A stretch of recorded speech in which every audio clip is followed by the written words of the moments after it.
시청자 여러분 안녕하십니까? 서대문구 선거방송토론위원회가 주관하는 제22대 국회의원 선거 서울특별시 서대문구 갑 선거구 후보자 토론회 오늘 사회를 맡은 신유리입니다. 이번 선거 참 변곡점이 많죠. 그래서 관심이 굉장히 뜨거운데요. 모쪼록 이 자리가 우리 유권자 여러분들의 함적 선택과 함적 판단의 근거를 마련할 수 있는 그런 자리가 되기를 바라겠습니다. 자, 그러면 지금부터 공직선거법 제82조 2에 따라서 제22대 국회의원 선거 서대문구 갑 선거구 후보자 토론회 시작을 하겠습니다. 본격적인 토론회에 앞서서 제가 토론회 진행 방법 잠깐 말씀을 드리겠습니다. 언제나처럼 먼저 모두 발언, 이 시작 발언 듣고요. 다음에 제가 사회적 공통질문 2개를 드려서 후보자들의 답변을 듣고 상대 후보의 답변에 대해서 질문 답변 이런 것을 듣는 순서를 마련하고 있고요. 그 다음에는 후보자가 공약을 발표하고 상대 후보자가 그 공약에 대해서 질문하고 또 답변을 듣는 시간 준비되어 있습니다. 그 이후에 후보자 주도권 토론 그리고 다시 사회적 공통질문 마무리 발언 이런 순서로 오늘 토론회가 진행이 될 겁니다. 그런데 뭐 제가 오늘 토론회에서 당연히 시간은 제가 엄격하게 관리할 테니까 그거는 전 큰 문제가 아니라고 하는데요. 후보자들 분들께 제가 바라고 싶은 게 있습니다. 이 허위 사실 문제인데요. 이게 이제 어떤 분이 이제 허위 사실 문제에 대해서 저한테 이게 허위 사실인데 뭐 이런 식으로 얘기하는 분이 있는데 그거는 저나 여기 계신 서대문구 선거방송 토론위원회 위원들이나 판단할 수 있는 부분이 아니라는 점을 제가 분명히 말씀을 드립니다. 그렇기 때문에 그거는 후보자들 간에 나중에 어떻게 해결하시는 이런 거지 이 자리에서 우리가 얘기할 수는 없는 거라는 거고요. 두 번째, 비방이라는 측면도요. 물론 비속어를 쓰면 제가 당연히 제지하죠.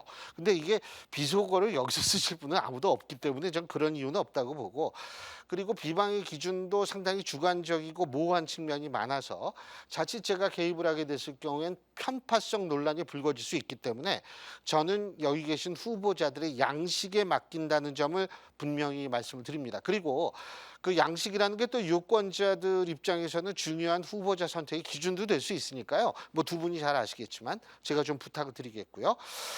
자, 그러면 오늘 토론회에 함께 하실 분들 소개해 드릴 텐데요. 오늘 토론회 참석자는 공직선거법 관련 규정에 따라서 후보자 2분 모셨음을 말씀드립니다. 그리고 참고로 후보자들의 좌석과 발언 순서는 사전 추첨을 통해서 정해졌음을 알려드립니다. 자, 그러면 좌석 순서에 따라서 한 분씩 소개해 드리죠. 먼저 기호 2번 국민의힘 이용호 후보십니다. 안녕하세요. 네, 안녕하세요. 이용호입니다. 예, 다음 기호 1번 더불어민주당 김동아 후보 나오셨습니다. 어서 오십시오. 안녕하십니까, 김동아입니다. 예, 자, 그러면 이제 본격적으로 시작을 할 텐데요. 언제나처럼 모두 발언, 시작 발언부터 들어보도록 하겠습니다. 각 후보당 발언 시간은 2분입니다. 그러면 발언 순서에 따라서 먼저 기호 2번 국민의힘 이용호 후보 시작 발언해 주시죠. 시간 2분입니다. 시작해 주시죠. 존경하는 서대문 갑구 유권자 여러분, 국민의힘 국회의원 후보 기호 2번 이용호입니다. 저와 서대문의 첫 인연은 20살 대학생 시절 시작됐습니다. 흙수저로 가난하게 서울에 올라와서 서대문에서 입주 과외를 하면서 저의 꿈을 키웠습니다. 그때 161번 버스를 타고 홍제천을 지나면서 통학을 했는데 서대문의 풍경은 예나 지금이나 큰 차이가 없습니다. 마치 제가 변함없는 외갓집에 온 그런 느낌입니다. 그러다 보니까 이 길 건너의 종로 그리고 마포에 비해서 많이 낙후됐다고 하는 주민들의 불만이 많이 있는 것 같습니다. 만나는 많은 분들이 민주당이 집권한 지난 12년은 서대문의 잃어버린 12년이다 이렇게들 말씀들을 하고 계십니다. 저는 그동안 정치부 기자 그리고 국무총리실과 국회 공직자, 기업 CEO, 재선 국회의원 등 다양한 직종에서 풍부한 경험을 쌓았습니다. 저는 그동안 쌓은 경험과 노하우 그리고 열정을 이제 마지막으로 서대문 발전을 위해서 바치고자 합니다. 이번에 당선되면 3선 의원으로서 국회 상임위원장 그리고 원내대표에 도전해서 힘 있는 여당 중진으로서 서대문 발전에 기여를 하겠습니다. 그리고 저 이용호가 멈춰섰던 부가연동 그리고 홍제동 재개발, 선거 때마다 재탕 반복되는 경의선 지하화, 침체된 상권을 활성화시켜서 활력 넘치는 서대문을 만들어 나가겠습니다. 일할 줄 알고 검증된 이용호를 선택해 주시기 부탁드리겠습니다. 예, 고맙습니다. 자, 다음에 김동화 후보 2분간 시작 발언해 주시죠. 시작해 주시죠. 안녕하십니까. 사랑하고 존경하는 서대문 시민 여러분. 기호 1번 더불어민주당 김동하 인사 올립니다. 시민 여러분, 지난 2년 삶이 어떠셨습니까? 삶이 좀 나아지셨습니까, 여러분? 지난 2년 삶이 팍팍하다는 소리, 그런 아우성이 많이 들립니다. 우리 직장인들 점심 한 끼 먹기 두려워 이곳저곳 싼 데를 찾아다니고 편의점에서 끼니를 때우고 있는 실정입니다. 번듯한 직장에 들어간 직장인들이 하는 말입니다. 그런데 윤석열 대통령 어떻습니까? 대파 한 단 875원이라는 그런 물가와 전혀 동떨어진 발언을 하고 있습니다. 우리 어머니들 저녁 끼니 하나 장만하려고 한 푼 한 푼 더 싼 데 찾아다닐 때 그런 발언을 하고 있습니다. 김건희 여사 어떻습니까? 수백만 원에 호가하는 명품백을 당당히 수수하고 있습니다. 이제 좀 제대로 우리 서대문 시민들께서 회초리를 들어야 하지 않겠습니까? 서대문은 우리 대한민국의 독립의 상징적인 곳이자 우리 민주주의의 상징과도 같은 곳입니다. 이런 서대문 시민 여러분들께서 윤석열 정부에 대해서 따끔한 회초리를 때려주실 것이라고 믿습니다. 또한 우리 청년들, 신혼부부들 요즘 아이를 낳지 않는다고 합니다. 결혼도 하지 않는다고 합니다. 연애도 하지 않는다고 합니다. 이런 얘기는 많이 들어봤을 겁니다. 그런데 요즘 돈이 없어 친구들도 잘 만나지 않는다고 합니다. 지금 경쟁과 대립만 남았습니다. 연대와 포용이 사라졌습니다. 우리 대한민국 슬기롭게 코로나를 극복하던 자랑스러운 대한민국이었습니다.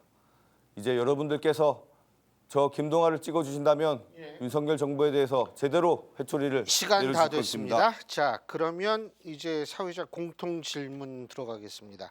첫 번째 공통 질문입니다. 자, 국회의원 보수를 일컫는 세비가 올해 1억 5,700만 원으로 책정됐습니다. 세비 삭감은 총선 때마다 단골로 등장하는 공약이기도 한데요.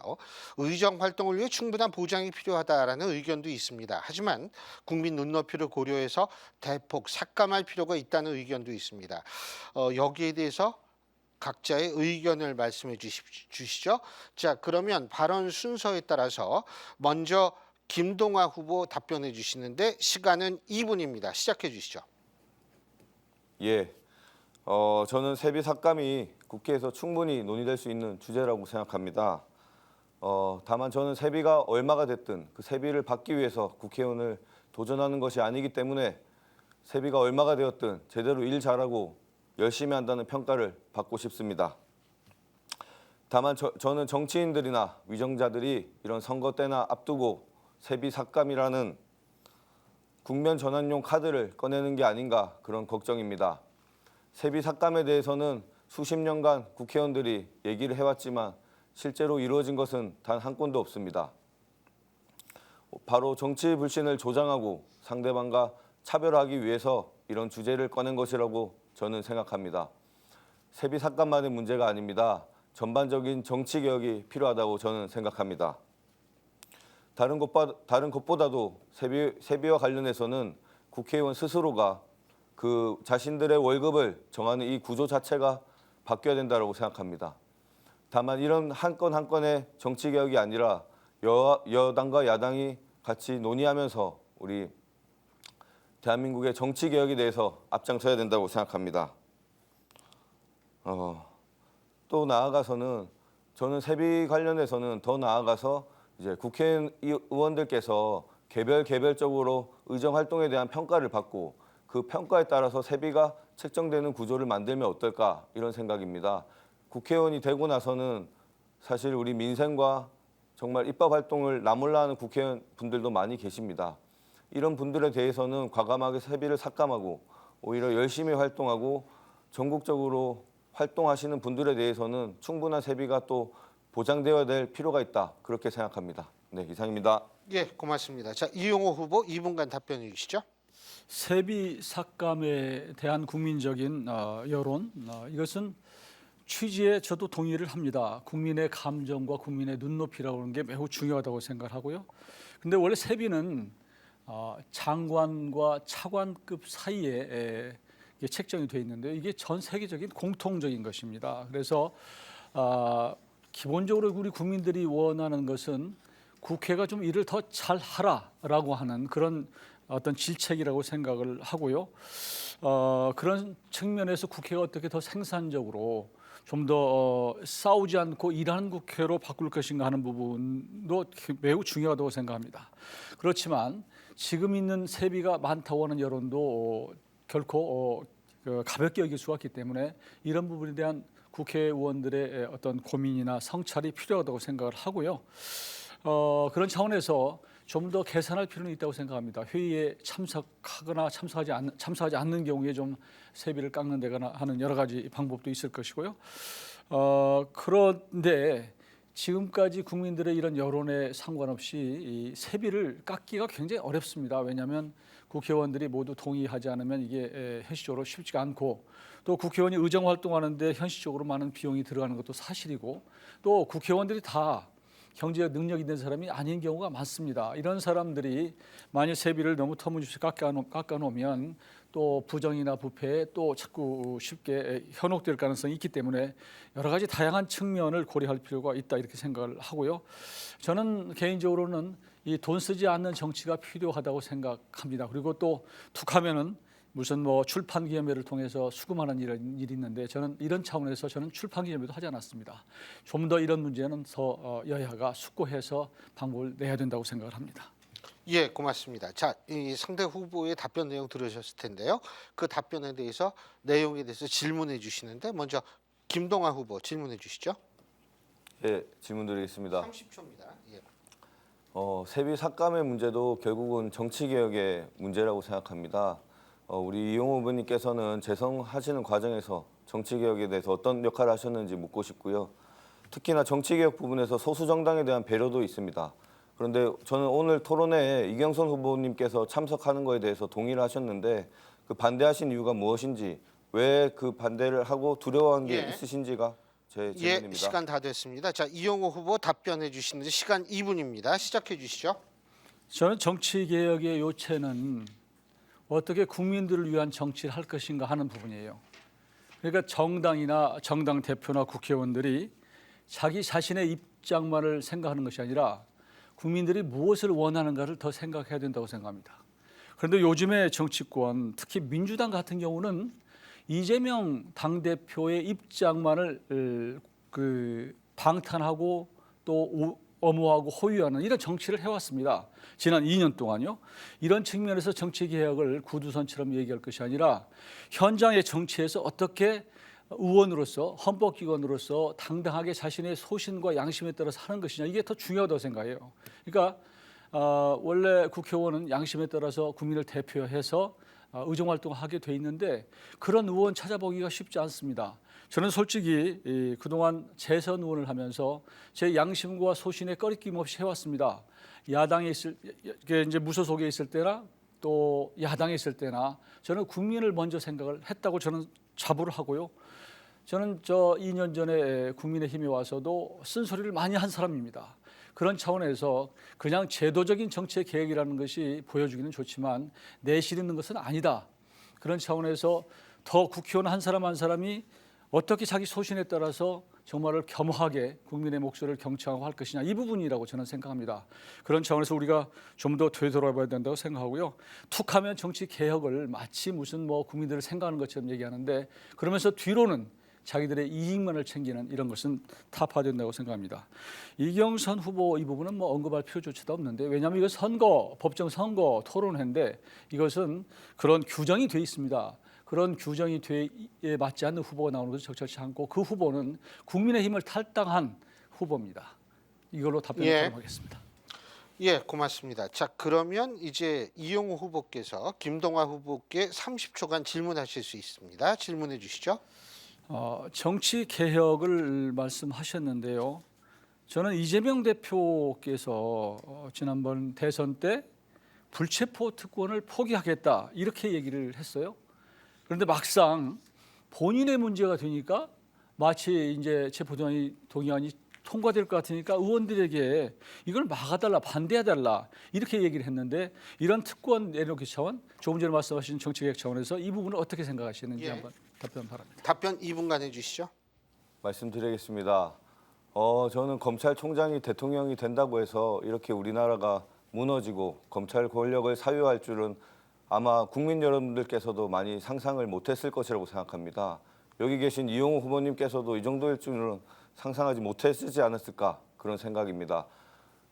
국민의 검찰 출신 이제 용화대 용산 대통령실 비서관들이 단수 공천을 받고 검찰 출신이 또 같이 이제 윤석열 대통령과 수사를 이어온 한동훈 위원장이 법무부 장관에다가 국민의힘당 비대위원장까지 맡고 있습니다.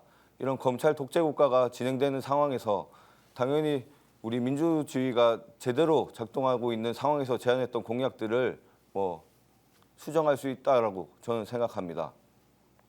그리고 아까 말씀하신 부분이 좀 짚어야 될 부분이 있을 것 같은데요. 특히 이경선 후보 같은 경우에는 저희들이 동의를 했으면 우리 이 토론회에 참여할 수 있는 그런 규정입니다. 무조건 소수 정당이기 때문에 불참하는 규정은 아니다 이렇게 말씀드리고 싶습니다. 특히나 아까 방금 우리 민주당이 이재명 대표 단독으로 이제 사당화됐다는 취지로 말씀하시는데요. 오히려 저 같은 경우에는 전국적인 경선과 우리 서대문 시민의 여론조사를 통해서 후보로 확정되었습니다. 그에 반해서 우리 이용호 후보님께서는 단수 공천을 받으셨는데요. 그 단수 공천을 받게 되는 과정에 대해서 어떠한 설명과 얘기도 저는 알지 못합니다. 이런 부분에 대해서 오히려 저희 민주당이 더 민주적으로 운영되고 있다. 이렇게 자신 있게 말씀드리고 싶습니다. 특히나 최근 윤석열 대통령이 지원하는 비례 후보가 선순위 후보가 되지 않았다는 이유로 국힘당 내부에서 예. 다툼이 있었던 것으로 알고 있습니다. 예, 시간이 다 됐습니다. 자, 두 번째 공통 질문 들어가겠습니다. 두 번째 질문입니다. 장기간 경기 침체가 이어져서 소득 증가율이 낮아지고 가계빚 부담은 꾸준히 증가하고 있는 상황입니다. 거기다가 최근엔 특히 먹거리 물가와 외식 물가 부담까지 더해져서 국내 소비 부진 현상이 심각한 상황입니다. 이자 부담과 먹고 사는 비용 부담이 줄어들지 않으면 지금의 내수 침체 상황을 쉽게 해소하기 어려울 것이라는 전망이 있는데요. 내수 침체 상황을 타개할 구체적 방안에 대해서 말씀해 주시면 됩니다. 자, 역시 2분씩이고요. 발언 순서에 따라서 먼저 이용호 후보 2분간 답변해 주시죠. 저도 이제 선거 운동을 하면서 우리 국민들이 민생에 또 이게 물가에 여러 가지 어려움을 겪고 있는 거 잘 알고 있습니다. 참 마음이 아프고 저도 정치인의 한 사람으로서 늘 죄송하다는 말씀을 드립니다. 여야가 서로 협치하지 않고 일방적으로 독주하는 이런 상황 속에서 우리가 우리 국민들의 어려움을 못 챙겼구나 하는 그런 마음 아픔을 늘 느끼고 있습니다. 이런 민생의 문제, 특히 지금 이자가 많이 고금리로 됐고 또 물가가 치솟고 인건비가 높아지고 해서 실제로 가처분 소득이 줄어든 이 상황, 이것을 해결하는 게 참으로 어렵습니다. 우리 대한민국이 폐쇄 사회가 아니고 글로벌 환경에 있기 때문에 고금리나 물가가 치솟는 것들이 우리 대한민국만의 문제가 아닙니다. 지난 코로나 당시에 돈을 많이 풀어서 통합 팽창이 돼서 이걸 다시 그 이후에 회수하는 그런 상황에서 고금리가 됐고 또 우크라이나 전쟁 때문에 또 물가가 치솟고 이런 것들이 생겼는데요. 그럼에도 불구하고 우리가 이걸 어떻게 해결할 것이냐. 저는 이자를 어떻게 하면 조금이라도 0.1%라도 낮출 수 있느냐 이런 부분에 대해서 좀 더 고민을 해야 된다고 생각합니다. 사실 이거 큰 금융권이 우리 많은 사람들이 그냥 돈을 잠시 맡겨놓는 그런 돈이 상당히 많습니다. 거기에 대해서 그 돈을 활용을 해서 어떤 그 이익을 취하는 게 있어서 그런 부분에 대해서 조금은 더 금융권이 더 희생할 필요가 있다 이런 말씀을 드리고요.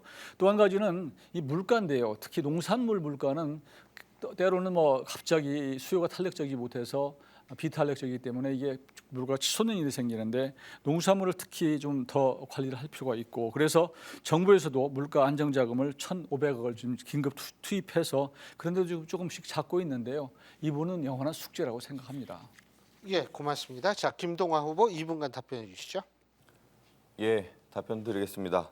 서대문 주민 여러분, 요즘 경기 침체, 물가 폭등에 정말 한숨만 나오실 것 같습니다. 장기간 경기 침체가 이어졌습니다. 불과 2년 만입니다, 사실. 대통령 한 명 바뀌고 나서 이런 나라가 되었습니다. 사과 한 개, 사과 한 알에 10,000원 하던 시대가 되었습니다. 그럼에도 우리 윤석열 대통령 대파 한 단 875원이 적정하다라는 발언으로 공분을 사고 있습니다. 월급은 안 오르는데 물가만 폭등하고 있으니 사실상 소득이 감소하고 있습니다. 코로나 이후 전 세계적 현상이라고 얘기를 하시는데 저는 그 말에 동의하기 어렵습니다. 미국이나 유럽 같은 경우 이미 경기가 회복세로 돌아섰고 일본도 회복세로 돌아서고 있다고 합니다. 우리 대한민국만의 문제입니다. 작년 세수 결손이 50조에 달한다고 합니다. 이 50조에 달하는 세수 결손 우리 국민들이 오로지 부담하고 있습니다. 이런 세수 결손으로 R&D 대한민국 미래 먹거리인 R&D 예산부터 깎았습니다. 저 김동완은 대한민국 미래 먹거리 R&D 예산 복원하겠습니다. 또한 우리나라 내수가 잘 되기 위해서는 수출이 활성화가 되어야 됩니다. 그런데 윤석열 대통령이 어떻게 했습니까? 미국에 삼성 공장 짓고 현대차 공장 짓고 우리나라 수출 기업들 현지에서 생산하도록 만들었습니다. 더 이상 한국 수출이 잘 이루어지지 않는 구조가 되어버렸습니다. 이런 부분 바로잡을 필요가 있다고 생각합니다. 또한 이자 부분 말씀하셨는데 우리 민주당에서는 폭리를 취하는 이자에 대해서 감면하는 입법안을 발의했지만 여당의 반대로 통과가 되지 못했습니다. 어떠한 민생에도 책임지지 않는 모습 이번 선거로서 꼭 심판해야 된다고 생각합니다. 이상입니다. 예, 고맙습니다. 자, 그러면 상대편 후보의 답변 내용에 대해서 먼저 이용호 후보 30초간 질문해 주시죠. 지금 상황은 문재인 정부 시절에 방만한 재정 운용으로 국가 부채가 407조나 늘어났습니다. 지금 고금리에서 굉장히 어려운 상황에 처해 있고요.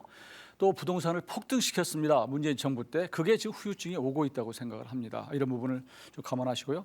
그럼에도 불구하고 지금 그렇지 않아도 물가 오르는데 민주당은 이재명 대표는 취약계층에게 1인당 25만 원 준다고 그러는데 도대체 어떤 돈으로 주겠다는 것인지 이러면 더 물가가 오르는 거 아니겠습니까? 예. 답변 주십시오. 예, 자 2분간 답변해 주시면 됩니다. 예, 윤석열 정권 출범이 벌써 2년이나 지났습니다.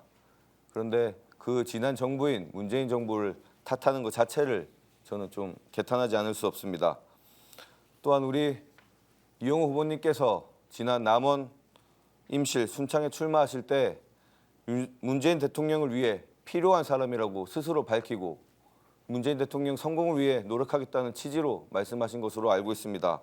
그런 분께서 이런 문제 제기를 하는 것 자체가 저는 매우 부적절하다 그렇게 생각됩니다. 지금 국민들은 윤석열 정부에 완전히 속았습니다. 공정과 상식도 사라졌으며 민생 문제 전혀 챙기지 못하고 있습니다. 아까 민주당이 뭐 하고 있었냐 이런 얘기하는데 물가 안정과 우리 서민들 삶을 위해서 양곡관리법, 노란봉투법 그리고 간호법 이런 법들을 다 통과시키려고 노력했지만 윤석열 대통령의 거부권으로 통과가 안 됐습니다.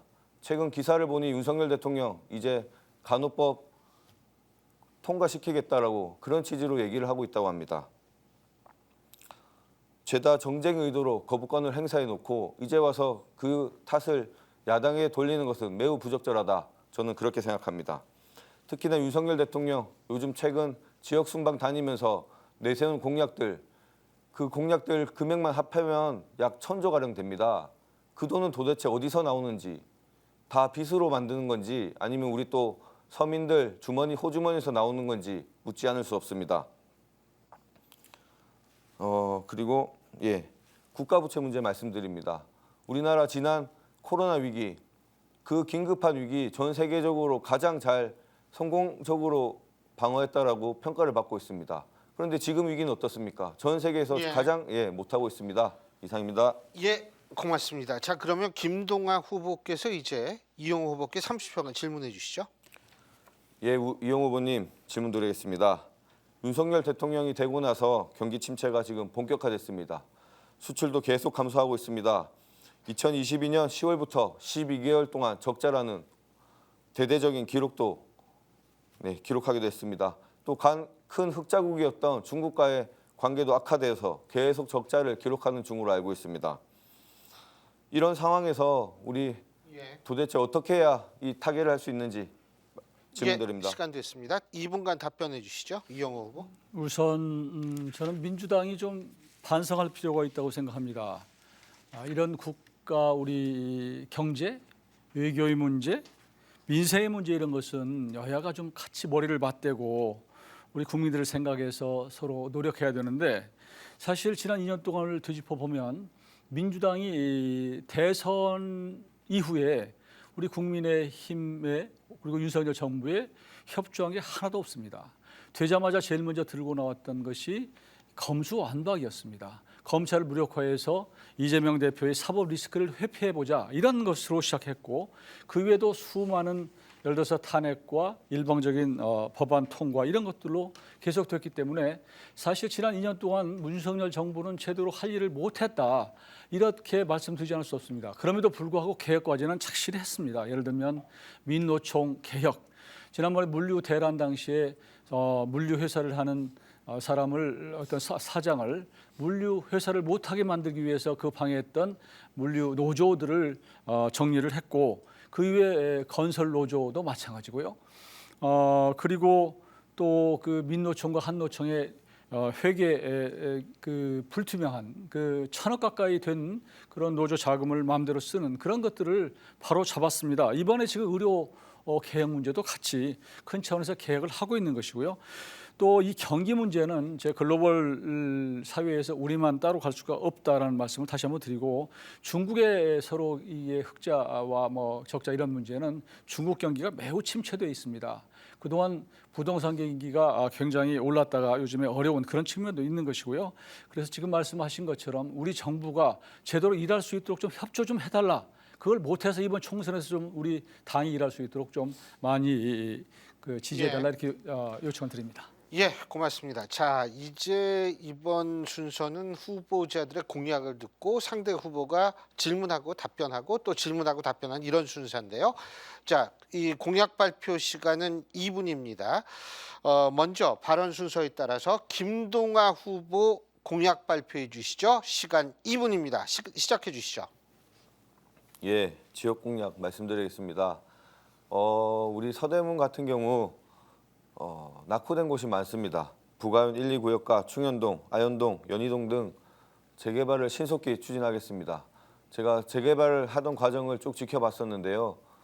그러니까 향후에 지켜봤었는데 그 내용을 보니까 주민들 사이에서 다툼도 많고 어떤 조합장 내에서도 갈등이 많았던 것으로 생각합니다.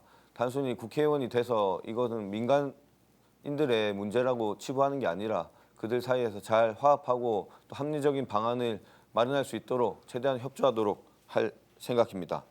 그리고 우선 지금 내부순환로가 우리 서대문 한가운데를 지나고 있는데요. 장기적으로는 내부순환로 지하화를 추진할 예정입니다. 서대문 지역에 너무 많은 공간을 점유하고 있어서 그 부분을 좀 해결해야 되겠다 이런 생각입니다. 다만 내부순환로 지하화 이전에는 우리 홍제권과 연희권에 조소음 방지 시설을 적극적으로 설치해서 우리 소음공해에서 우리 주민들이 좀 행복하고 안전할 수 있도록 만들 생각입니다. 특히 가자동 같은 경우에는 조소음 방지 시설이 약 56억 원인가 투입이 돼서 지금 시행이 되고 있습니다. 우리 서대문 갑지역도 또 시행할 필요가 있다 그렇게 생각합니다. 또한 우리 서대문은 연세대와 이화여대 대학이 있고 그 외에도 수많은 대학교가 있습니다. 그런데 지금 서대문에서 학생들이 월세를 살기 위해서는 100만 원 이상의 돈이 필요하다고 합니다. 지금 청년 주거비 문제가 심각한 상황입니다. 청년 주거비 문제 제대로 해결하겠습니다. 단기적으로는 청년들에게 청년 주거비 지원을 좀 확대해 볼 생각이 있습니다. 그리고 청년 주택을 확대해서 청년들이 좀 당당하게 우리 생활할 수 있도록 그런 환경을 만들도록 하겠습니다. 마지막으로는 우리나라가 감사합니다. 시간이 다 됐습니다. 자, 그러면 이 내용 들으셨을 테니까 우리 이용호 후보께서 30초간 질문해 주시면 됩니다. 제가 공약을 훑어봤는데 너무 늦게 오셔서 그런지 별로 공약다운 공약이 없어요. 대부분 있었던 공약들 내용이고 내용도 심층적으로 안 돼 있어서 좀 그렇습니다. 지금 조금 전에 재개발 재건축을 말씀하셨는데 이 부분은 국회의원이 할 일이 아닙니다.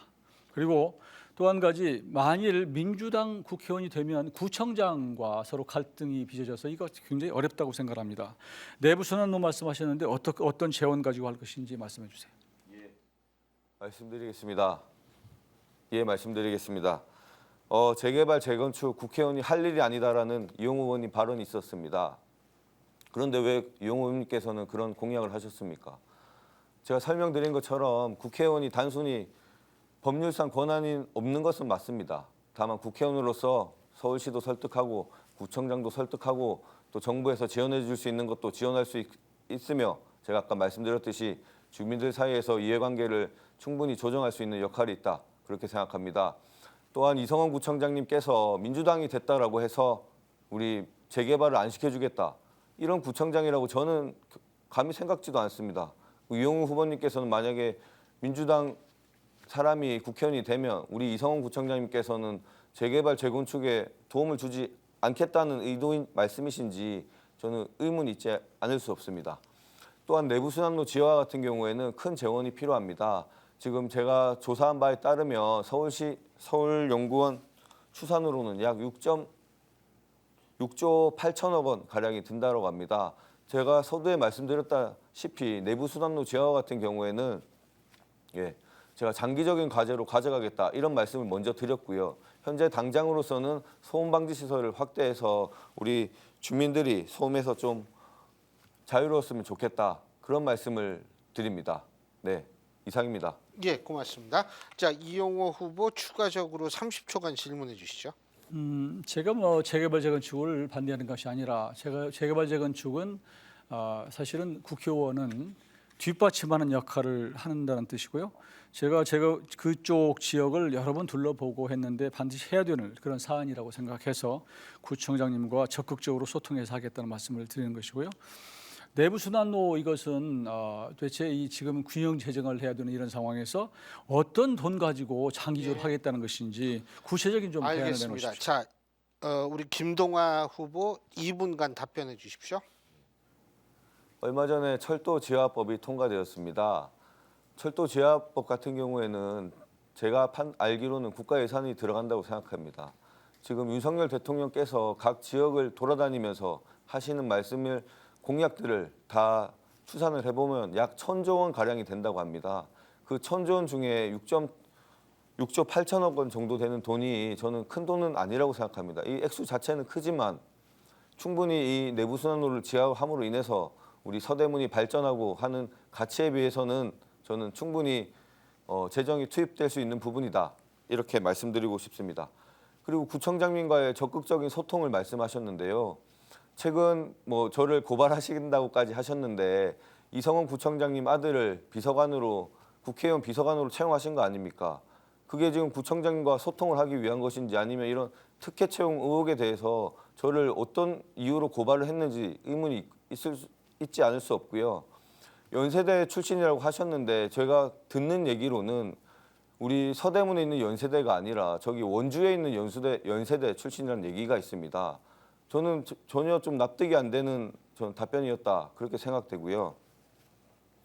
또 지금 시간이 남는데 저는 신촌 상권 활성화 문제도 적극적으로 좀 추진해 볼 생각입니다. 다만 지금 단기적으로는 차 없는 거리 문제가 여러 상인들 사이에서 다툼도 있는 상황이고 해서 이 부분도 제대로 좀 조정해 갈 생각이고 또 신촌이 지금 대학생들이 많이 다니는데 오히려 대학생들을 위한 좀 특화된 거리가 아니라 좀 너무 상권 자체가 크고 또 지점 자체 하나하나가 좀 큰 편입니다. 이런 부분들을 좀 청년들이 좀 창의롭고 좀 새롭게 바꿀 수 있는 그런 거리로 만들었으면 합니다. 이상입니다. 고맙습니다. 자, 그러면 이번엔 이용호 후보께서 공약 발표하실 텐데요. 역시 2분입니다. 시작해 주시죠. 저는 청년은 청년답게 젊은이는 젊은이답게 정치를 올바로 시작해야 된다고 생각합니다. 그런데 있지도 않은 내용을 마치 상대를 낙선시키기 위해서 허위 사실을 밝히는 것은 적절치 않다고 생각하고요. 지난번에 다중에게 문자를 보내서 마치 제가 불공정하게 무슨 특혜 의혹을 줘서 누구를 채용한 것처럼 한 것에 대해서는 이미 고발 조치를 했습니다. 그리고 해당 우리 이제 그 비서관이 이 선거에 부담을 주는 것은 옳지 않다고 본인이 극구해서 사표를 낸 상태라는 말씀을 드리고요. 공약을 말씀을 드리겠습니다. 저는 서대문 수건 사업은 우선은 경의선 지하화를 제 1번으로 꼽았습니다. 사실 이 경의선 지하화를 할 수 있는 법적 근거가 지난 1월 9일 날 국회에서 통과가 됐고요. 이게 이 노선이 비교적 단순한 노선입니다. 여러 가지 철도 노선이 이렇게 또 교차하지 않는 곳이고 또 이대와 연대 또 조금 멀리는 서강대, 홍대 이렇게 여러 대학이 걸쳐 있는 곳이고 또 이 서대문을 이 철도가 이게 관통해서 좀 지역을 이렇게 분단시키는 그런 역할이 있고 또 철도 때문에 많은 분진이나 소음 이런 것들이 있어서 저는 경의선 지하화를 신속하게 추진하겠다 이런 말씀을 드렸습니다. 우선은 제가 되면 이제 국토부 쪽과 국토부에서 최종 종합계획을 세울 텐데 우선적으로 이런 것들을 할 수 있도록 저희가 하겠고요. 두 번째 조금 전에 말씀드렸지만 재개발을 신속하게 추진하겠습니다. 이것은 주민들의 의견을 최대한 존중해서 주민들의 뜻에 따라서 하겠다는 말씀을 드립니다. 그리고 서부권의 랜드마크 조성, 홍제권의 공간 혁신, 또 신촌 상권의 부활 이런 것들 여러 가지를 다양하게 제가 공약으로 내놓았다는 말씀을 드립니다. 예. 자, 김동완 후보 30초간 공약에 대해서 질문해 주십시오. 예, 시작해 주시죠. 질문 드리겠습니다. 지난 이용호 후보님께서 남원에서 출마하실 때 공공의대를 공약하셨습니다. 지금 이 공공의대가 지어졌는지 저는 묻지 않을 수 없고 계속해서 남원의 공공의대 공약 유지하시는지 아니면 이 공약 철회하신 건지 묻지 않을 수 없습니다. 또한 남원 1천만 관광객 시대 열겠다 이런 공약도 하셨습니다. 이게 제대로 공약이 이행되었는지 또 국회의원이 한 약속으로서 지금도 지킬 생각이신지 묻습니다. 자, 2분간 답변해 주십시오. 이용호 후보. 저는 우리 김동완 후보가 이재명 대표가 사실은 이 특별히 애끼는 후보고 또 전도가 양양한 그런 청년 후보여서 많이 기대를 했는데 지금 여러 가지 발언하는 것이나 그동안 상대를 공격하는 것이나 이런 것들을 보면 이런 지역 발전이나 이런 것보다는 오히려 상대의 약점을 물고 들어지는 전형적인 정치인 정말 여러 그 구태 정치의 스타일을 보여서 매우 안타깝다는 생각을 합니다. 공공의대 이 부분에 대해서는 제가 최선의 노력을 다 했습니다만 그 이루어지지 않았습니다. 이것은 국가 정책 차원에서 또 지금 의사 의료 계약 이런 것들과 연결돼 있어서 못했다는 말씀을 드리고요. 그렇지만 남원에서는 제가 예산 왕이라고 사실 별명이 붙을 만큼 많은 일을 했습니다. 참고로 말씀을 드리고요. 심지어 제가 전라북도의 국지도 5개년 계획에 전라북도가 20개가 책정이 됐는데 그중에서 제 지역구가 8개가 책정될 정도였다는 말씀을 드립니다. 그리고 지금 서대문에 제가 와서 출마를 하고 있지만 많은 분들이 우리 지역에서 아쉬워합니다. 묻지마로 이렇게 투표를 하는 호남에 대해서 아쉬워하고 있고 또 많은 분들이 제 그 서울에 전화를 걸어오고 직접 찾아와서 저를 도와주고 있다는 말씀을 드립니다. 또 그래서 저는 국회의원으로서 제 할 일을 충분히 했다고 생각하고요. 제 그 소신과 양심에 따라서 했다. 이런 차원에서는 누구도 부끄러움이 없다고 생각합니다. 오늘 토론회가 좀 더 서로 건전하게 되지 않고 상대를 공격하는 것들을 보고 매우 아쉽게 생각합니다. 예, 김동완 후보 30초간 추가 질문해 주시죠. 예, 아니, 재선 의원으로서 일을 잘한다라고 하시길래 재선 의원으로서 잘 하셨는지를 묻는 게 어떻게 그게 정치적 공세인지 저는 좀 의문이 있는 상황이고요. 또한 지난 공약을 보니까 남원 임실 충창에서 나오실 때 문재인 대통령 지역 발전과 문재인 대통령을 위해 필요한 사람이라고 하셨습니다. 이런 분께서 갑자기 또 윤석열 대통령 성공을 위해서 필요하신 사람이라고 하시는데 저는 이런 공약들을 과연 우리 국민들이 믿을 수 있을지. 예, 됐습니다. 자, 이용호 후보 답변해 주시죠. 2분입니다. 문재인 대통령 벌써 뭐 한 8년 훨씬 전 10년 전 내 얘기를 지금 꺼내고 있는데 10년도 더 된 얘기입니다만 지금 민주당은 예전의 민주당이 아니에요. 그러니까 문재인 대통령 때 민주당도 아니고 그 전에 올라가서 김대중 대통령의 민주당도 아닙니다. 지금은 민주당은 완전히 사당이 돼 있어요. 그러니까 그 당시만 해도 제가 십몇 년 전에 이런 얘기를 할 때만 해도 그런 대로 괜찮은 민주당이었습니다.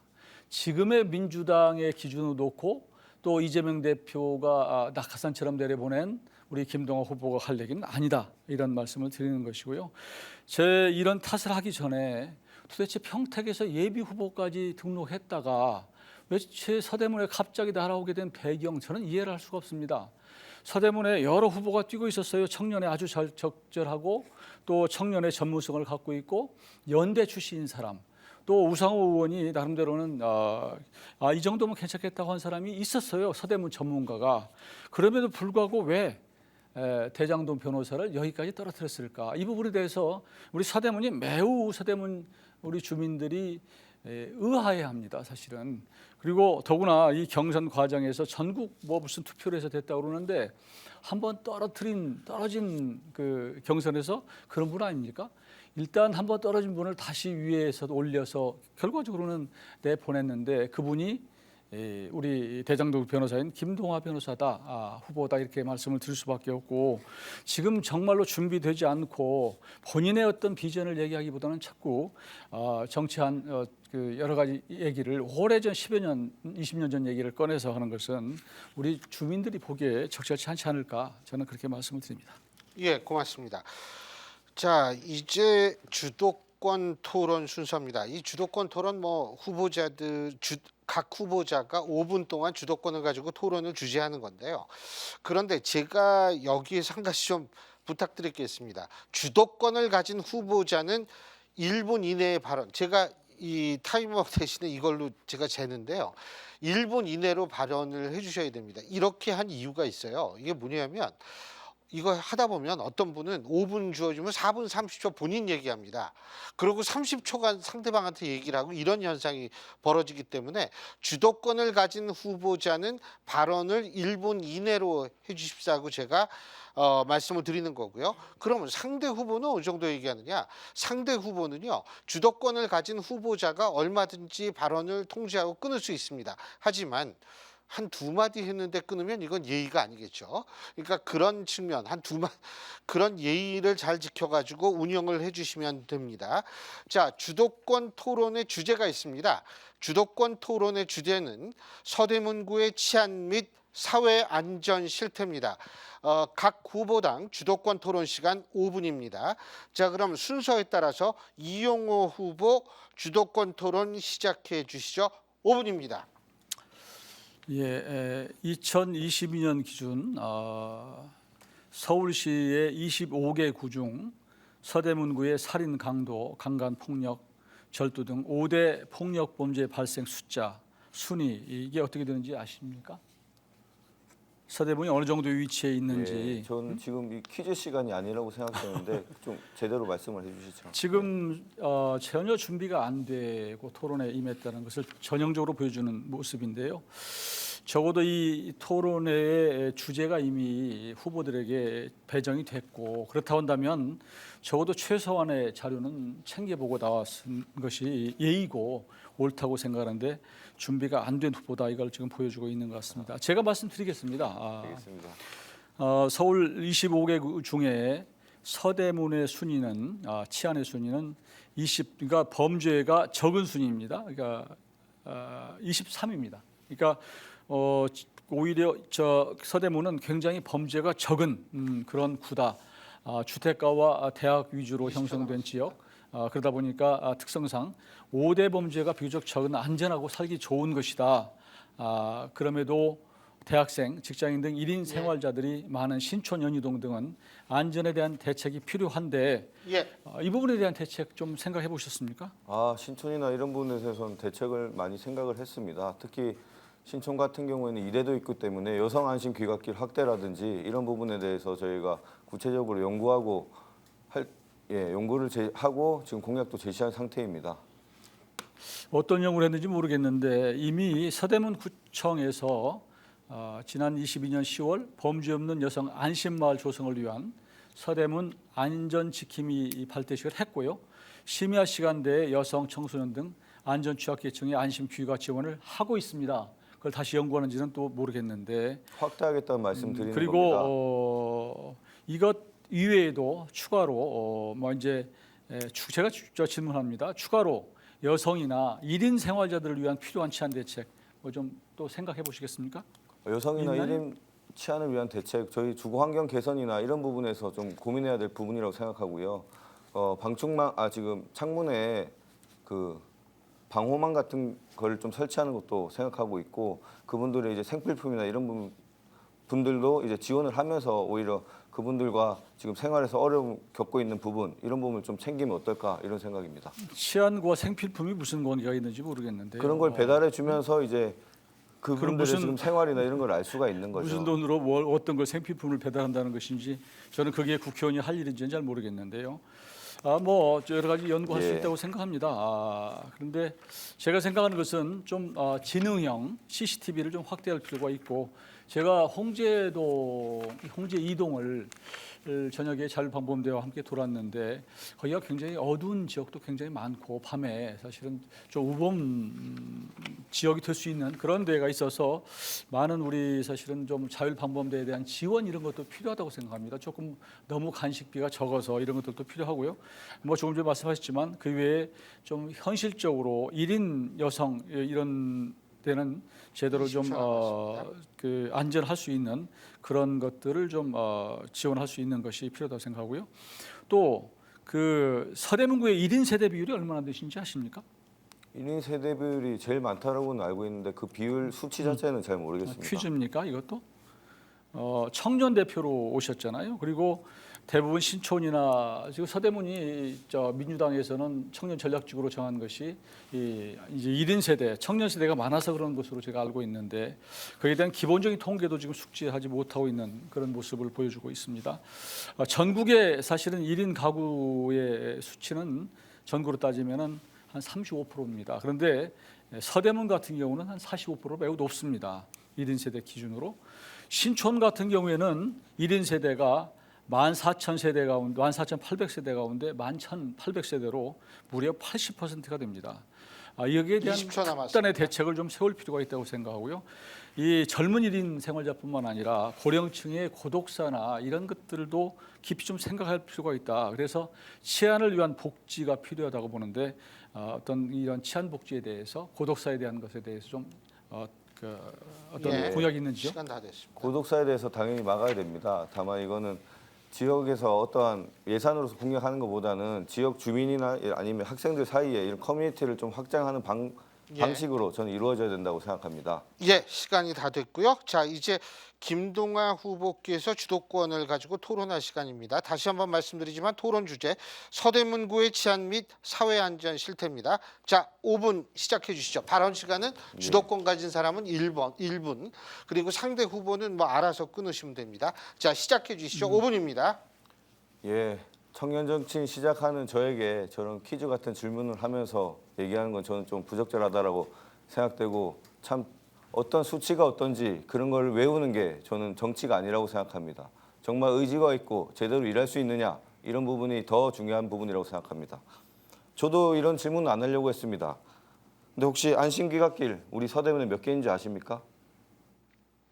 안심귀갓길은 그러니까요. 구체적인 수치는 이런 제가 부분을- 말씀드리기는 어렵지만 예. 이미 안전지킴이로 발대식을 했고 귀가 지원을 하고 있습니다. 예, 그거에 예. 대해서 제가 무슨 이 질문한 이유는 답변을 듣기 위한 것이 아니라 우리 서로 간에 이런 퀴즈로서 이런 그것과는 질이 소중한 토론 시간을 진행하는 게 좀 안타깝다, 그런 말씀을 드리고 싶습니다. 기본 현황을 파악하는 것과는 다르죠. 그런데 왜 그 안심교학계를 아니, 현황을 파악을 아니 못하셨습니까? 그러니까 기본적으로 서대문이 어느 정도의 치안에 예. 위치해 있는가 하는 부분은 공부를 하고 알겠습니다. 나오셨어야죠. 그리고 2022년 11월 우리 신촌동에서 한 모녀가 극단적 선택을 하게 됐습니다. 윤석열 대통령의 직권기이자 이성환 구청장 시절입니다. 현재 부자 감세로 모자란 세수가 50조나 넘습니다. 후보님은 이런 비걱정 사건에 대해서 우리 서대문에서 재발하지 않기 위해 윤석열 정부나 우리 서대문 구청장이 할 역할이 무엇이라고 생각하십니까? 저는 이 사회 안전망은 정부가 좀 더 촘촘하게 짜야 된다고 생각합니다. 지금 사회 양극화가 돼 있고 또 1인 그 노인이 살고 계신 분 또 지체 장애인도 많고 이렇기 때문에 이런 부분에 대해서는 각별히 신경 써야 된다고 생각하고요. 저 이거 관련해서 최근에 서대문구에서는 그렇게 하고 있더라고요. 그러니까 반장들을 많이 이렇게 새로 추가로 지명을 해서 이제 고독사 문제, 지금 말씀하신 취약계층을 늘 찾아보는 모니터링 이런 것들도 예. 지금 하고 있는 것 같아서 알겠습니다. 저는 그런 것도 대안이 된다고 생각합니다. 방금 지체장애나 이런 부분 말씀하셨는데 우리 서대문에도 많은 지체장애인 분들이 계십니다. 근데 지금 우리나라 정책이 지능 좀 장애 이런 부분에 대해서는 좀 많이 발달하고 진행하고 있는데 지체장애 특히나 중증도 지체장애에 관해서는 많은 지원이 없는 상황입니다. 서대문 안에서도 많은 좀 혜택이 없는 상황이고요. 이런 부분에 대해서 어떤 공약을 생각하고 계신지 좀 묻지 않을 수 없습니다. 이게 서대문만의 문제가 아니라 대한민국의 문제인데 이거 사실은 국가 정적이 예산이 풍부하면 이 지체장애인 뭐 중증도는 말할 것이 없고요. 이 부분들에 대해서 충분히 자존을 갖고 살아갈 수 있도록 지원을 하는 게 필요하다고 생각합니다. 그런데 지금 알다시피 재정을 빚내서 많이 만들 수도 없고 전 정부에서 빚을 져놨기 때문에 빚 관리하기가 힘듭니다. 이런 차원에서 사실은 또 다음 세대한테 빚을 져서 전가할 수도 없기 때문에 유효한 최대한 불효불급한 예산을 쥐어짜서 이번에 예산을 편성했다는 말씀을 드리고요. 이런 부분에 대해서도 앞으로 더 신경을 쓰도록 그렇게 하겠습니다. 예, 거의 추상적인 얘기 같으신데요. 지금 예산이 없기 때문에 쥐어짜내서 겨우 한두 방울 그 정도만 지원이 하겠다 이렇게 저는 들렸습니다. 우리 서대문갑에서 장애인들을 위한 지금 지체장애인들이 제일 원하는 게 뭔지 아십니까? 지체장애인들은 지금 예를 들면 지하철 홍제역 같은 경우도 이용하기가 굉장히 어려워서 그런 경우에 에스컬레이터나 엘리베이터를 또 필요하고 또 실제로 이런 장애 휠체어가 늘 다닐 수 없는 배리어 프리 지역을 좀 많이 만들어달라 이런 것들이고요. 그 외에 그분들이 실생활을 할 수 있도록 일자리도 만들고 좀 예산을 뒷받침해 주는 것도 여러 가지들이 필요하다고 생각하고요. 그분들이 요구하고 있는 겁니다. 예, 제가 얼마 전 중증도 지체 장애인들 어머님들을 만나 뵀습니다. 우리 서대문에서 가장 필요한 거 장애인들이 씻을 목욕탕 하나 없다는 겁니다. 그 집에서 조금 욕조에서 씻기가 정말 불편하다고 하십니다. 그래서 마포까지 넘어가셔서 목욕하시고 아니면 강남까지 또 가신다고 합니다. 지금 서대문에 이런 장애인들을 위한 복지시설이 매우 부족한 상황입니다. 이런 사회 안전망이 있어야지 우리가 일반 시민들도 오히려 노인들도 이용할 수 있는 그들이 좀 특히나 일반 시민들이 언제 또 장애가 발생할지 모르지 않습니까? 또한 장애인들에 대한 이런 배려가 결국은 우리 노인들이나 어르신에 대한 저는 배려가 같이 함께 될 것이다 이렇게 생각됩니다. 특히 국가 차원에서는 우리 장애인분들이 노인 장기요양보험 같이 이런 부분에서 좀 함께 참여할 수 있는 혜택을 받았으면 하는 바람입니다. 이상입니다. 시간이 다 됐습니다. 자, 이제 주도권 토론 여기서 마치고요. 다음에 제가 다시 두 분 후보에게 질문 드리는 사회적 공통 질문 순서인데요. 방식은 아까와도 같습니다. 자, 세 번째 공통 질문입니다. 2023년 대한민국 합산 출산율은 0.72명으로 출산율이 비교적 낮은 OECD 국가와 비교해도 가장 낮은 수준입니다. 출산율 감소는 우리 사회의 경제적, 사회적 위기를 불러올 수 있고 지속적인 출산율 감소로 인한 국가 소멸에 대한 우려도 국내외에서 제기되고 있습니다. 후보자께서는 이 저출생 문제의 원인을 무엇으로 파악하고 있고 잔단기적인 해결 방안 어떻게 생각하고 있는지 말씀해 주시면 되는데요. 역시 후보자당 답변 2분씩입니다. 자, 발언 순서에 따라서 먼저 김동아 후보 2분간 답변해 주시죠. 제가 먼저 아닙니까? 아니요, 이 순서 제부터가 김동완 제부터라고. 예. 예. 여기 이렇게 돼 있습니다. 예. 예. 말씀해 주시죠. 자, 시간 예. 예. 김동아입니다. 얼마 전 저는 딸을 이제 우리 아내가 출산하고 지금 60일 된 새아빠입니다.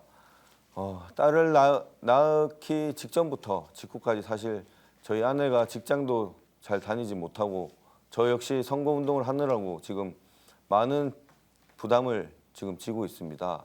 특히 우리 국가의 출산 장려 정책 같은 경우 정규직이나 공무원 위주의 정책이어서 일반 중소기업에 다니는 직장인들이나 아니면 뭐 소상공인들, 직접 작은 가게를 하시는 분들은 그런 혜택을 많이 못 받는 실정입니다. 그래서 저 같은 경우 제가 만약에 국회의원이 된다면 육아휴직이나 저출생 대책을 단지 공무원이나 이제 대기업 정규직들만 받는 것이 아니라 비정규직이나 우리 소상공인들까지 제대로 보장받을 수 있도록 좀 확대해 갈 생각입니다.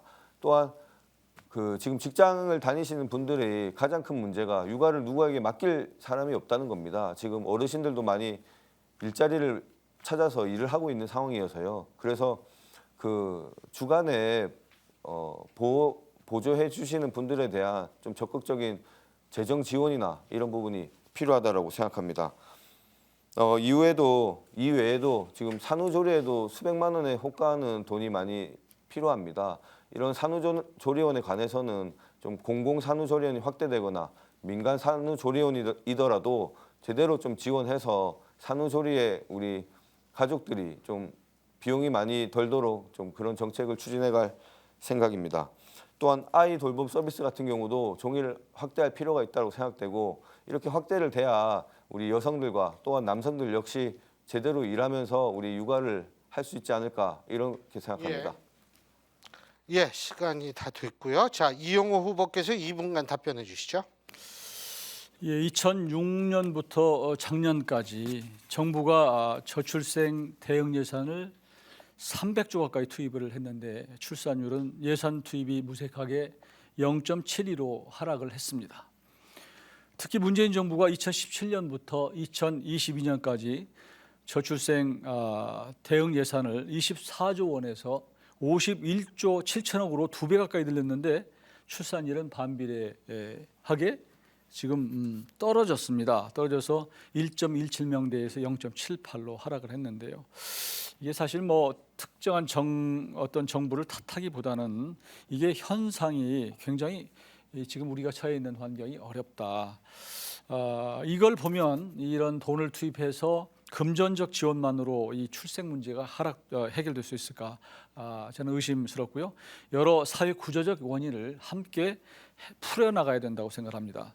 출산을 꺼리게 하는 원인으로는 주거비, 또 부동산 상승 이런 것으로 인해서 혼인율 감소, 또 맞벌이를 해야 평균 이상의 삶을 유지할 수 있는 현실, 출산으로 인한 여성의 경력 단절, 또 양육비 및 양육에 대한 여성 비중의 비중 절대적인 거, 또 사교육비로 평생이 어렵게 되는 이런 여러 가지들 문제, 육아휴직 자체가 현실은 또 제도적으로 돼 있는데 현실은 쉽지 않은 것들 여러 가지가 있습니다만 제가 볼 때는 우리 젊은 분들이 많은 분들이 결혼 자체가 이게 행복한가, 우리 사회가 행복한가에 대한 확신을 갖지 못하기 때문에 저는 결혼하는 것도 또 이세를 갖는 것도 주저하고 있다고 생각합니다. 그런 차원에서 주거비 문제, 또 사교육부 문제, 우리가 또 함께 행복하게 살 수 있는 여러 가지의 대책을 내놓아야 된다고 생각합니다. 예, 시간이 다 됐고요. 자, 이 답변 내용 다 들으셨을 텐데요. 자, 김동완 후보부터 30초간 질문해 주시죠. 예, 우리나라에는 저출산 고령화 위원회라고 지금 저출산 문제를 컨트롤 타워로 하는 곳이 있습니다. 위원장은 윤석열 대통령이고요. 그 부위원장은 장관급인 분이 합니다. 근데 지난해였던가요? 나경원 의원께서 이 부위원장이셨는데 당대표 되신다고 그만둔다 하시고 또 거기에 대해서 윤석열 대통령은 또 해임하시고 이런 과정을 겪는데 어떻게 제대로 출산 정책을 하실지. 시간이 됐고요. 자, 이용호 후보 답변 2분간 해주시죠. 시작해 주시죠. 참 안타깝습니다. 모든 질문을 이 정쟁적으로 지금 하시는데 이걸 이렇게 질문을 하면 되겠습니까? 좀 또 어떤 구체적인 방안을 물어주셨으면 좋았겠는데 이것도 역시 정치적인 것으로 연결시켜서 묻는 게 좀 아쉽습니다. 사실 정치 처음 시작하는 게 굉장히 희망적이고 또 국민들이 기대할 수 있습니다. 이런데 이런 것을 자꾸 갖다 붙여서 질문하는 게 좀 아쉽습니다. 이게 저출산 고령화 그 기구 있잖아요, 위원회. 이거 전에 문재인 정부도 있었는데 전 정부도 쭉 있어왔던 건데 그때도 역시 사실 유명무실화되고 노력은 하지만 결과가 안 나오는 그런 측면이 있습니다. 지금 더 그 이후에 이제 좀 더 저출산 고령화 위원회가 좀 실질적으로 가동할 수 있도록 정말로 정부가 좀 노력하고 있는 그런 상황이고요. 이 문제가 어떤 정권의 문제라고 생각하면 어렵습니다. 이건 정말 우리가 외교나 안보의 문제를 여야가 상관없이 다루듯이 저출생 문제는 대한민국의 지속 가능성 문제로 연결되고 또 발전의 문제 또 우리 사회의 어떤 경제 발전의 문제 모든 문제에 연결되는 것입니다. 이런 차원에서 이런 저출생 문제를 어떤 그 정쟁이나 정권 전환 문제로 이어가서는 안 된다고 생각을 합니다. 저는 우리 사회가 좀 더 행복한 사회로 만들기 위해서 어떻게 할 것인가. 그런데 우리 정치권부터 자신의 지지 기반만을 토대로 해서 정치를 하고 상대를 비방하고 공격하고 이런 것부터 좀 내려놨으면 좋겠습니다. 많은 국민들이 힘들어합니다. 정말로. 그리고 민생을 잘 챙겨서 국민들이 좀 더 아픔을 덜하고 우리 사회가 그래도 살만하구나. 소외된 이웃을 보듬는구나. 이런 것들을 좀 정치권부터 보여줄 필요가 있다고 생각합니다. 그래서 우리가 함께 행복한 사회를 만들어가는 게 필요하다고 생각합니다. 예, 자 이제 이용호 후보께서 30초간 질문해 주시죠. 현재 그 저출생 관련 현금 지원 시기가 영유아기에 집중되어 있습니다. 그래서 이를 생애 주기나 각 사람의 필요 시기에 맞춰서 좀 더 탄력적으로 지원할 필요가 있다 이렇게 하는 이야기가 많이 있거든요. 이 부분에 대해서는 어떻게 생각을 하시는지요? 2분간 답변해 주십시오. 적극적으로 저는 동의합니다. 다만 육아 지원 같은 경우에는 출생부터 어린 시절까지 지원이 되고요. 또 우리 사실은 청년이 되면 청년이라고 해서 또 청년분들에 대해 지원이 필요하고 또 직장인들 같은 경우에는 직장인들이 부모를 봉양하거나 이런 또 아이를 키우는 데 있어서 또 지원이 필요한 부분이 있습니다. 또 어르신이 되면 어르신에 대해서 좀 지원이 필요한 부분이 있고요. 사실 이런 부분을 종합적으로 하나하나 나누지 말고 우리가 전반적으로 좀 지원을 하자라는 게 우리 이재명 대표가 말씀하신 저는 기본소득이라고 생각합니다. 이런 기본소득을 굳이 뭐 출산수당 아니면 뭐 청년수당, 노인수당 아니면 뭐 육아수당 이런 식으로 나눠서 지급할 게 아니라 일반적으로 좀 전반적으로 지급하자. 이런 기본소득을 저희가 누차 주장을 하고 있는데요. 뭐 어떻게 보면 관점의 차이일 수도 있지만 국민의힘 당에서는 좀 적극적으로 반대해서 이 부분이 좀 잘 진행되지 않고 있다. 이렇게 말씀드리고 싶고 또 이용호 후보님께서는 제가 이제 정치 공세를 하신다라고 말씀하시는데 저는 과연 우리 2년간 있었던 윤석열 정부에서 이게 제대로 이행을 했는지 그 부분에 대해서 묻지 않을 수 없고 특히나 또 재선 국회의원으로서 역할을 많이 하셨다는 우리 이용호 후보님께서 도대체 어떤 역할을 하셨는지를 우리 국민들께 우리 서대문 시민들께 보여줄 필요가 있어서 그런 질문을 드리는 거니까요. 오직 뭐 정치 공세라고 받아들이지 마시고 좀 제대로 우리 국민들에게 만약에 윤석열 정부가 잘했다면 잘한 부분을 오히려 더 제 질문을 받고 말씀하시면 좀 저는 그런 되는 부분이라고 생각합니다. 질문 자체를 그렇게 정치 공세로 하시고 뭐 답변할 가치도 없다는 취지로 그렇게 하실 부분은 저는 아니라고 생각되고요. 오히려 지금 뭐 저도 뭐 허울 좋은 얘기 우리나라가 행복하게 했으면 좋겠다. 우리 서대문이 행복했으면 예. 좋겠다. 이런 말씀 충분히 많이 들을 수 시간 있다고 다 말씀드립니다. 됐습니다. 자, 시간이 이제 많이 흘렀습니다. 사실 예정된 시간보다 한 1분 정도 좀 늘어졌는데요. 그렇기 때문에 마무리 발언 각 후보자들당 1분씩 드리겠습니다. 1분씩. 자, 그럼 발언 순서에 따라서 먼저 이용호 후보부터 마무리 발언해 주시죠. 1분입니다. 시작해 주시죠. 네, 존경하는 서대문구 유권자 여러분, 오늘 토론회를 잘 보셨습니까? 오늘 토론회를 통해서 어떤 후보가 일할 수 있고 어떤 후보가 서대문을 발전시킬 수 있는 후보인가를 잘 보셨으리라고 생각합니다. 이번 민주당 공천은 이재명 대표에 의한 이재명 대표를 위한 사적 공천과 다름이 없다고 저는 생각합니다. 언론에서 친명횡재, 비명횡사 공천이라는 말이 생겨날 정도고 대장동 변호사는 무려 5명이나 공천이 됐습니다. 그중 한 분이 오늘 서대문에 오신 그런 분입니다. 저는 이렇게 공천이 돼서는 이런 분들이 과연 우리 서대문 주민들을 위해서 일할 수 있을까? 오로지 이재명 대표의 안위만을 위해서 노력하지 않을까 이런 생각 때문에 좀 걱정이 많이 됩니다.